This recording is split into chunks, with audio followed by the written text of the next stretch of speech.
Hello મિત્રો, તો કેમ છો? તો સ્વાગત છે તમારું અમારા નવા બ્લોગમાં. અને અમારે જવાનું છે આજ બીચ છે એટલે સ્નેહ મિનલમાં ને પ્લસ અમારા સૌરાષ્ટ્ર ઘેડિયા કોળી સમાજનું સ્નેહ મિલન રાખી ગયેલું છે, તો અમારે બધાને જવાનું છે. તો અમારા દેવાંશીબેન તૈયાર થઈ ગયા છે મસ્તના, અને બન્યા રહીશો બ્લોગમાં.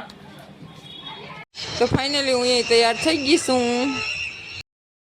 હા, તો તમે જોઈ શકો છો મેં જો મસ્તની સાડી પહેરી છે, અને અમારા દેવાંશી બેન છો કેવા મસ્તના તૈયાર થઈ ગયા છે. તો બન્યા રહીશો.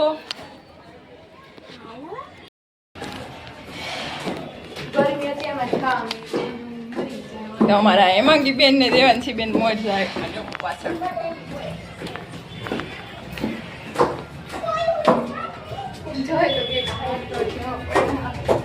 આપણે ફાઇનલી ઉતરી ગયા નીચે.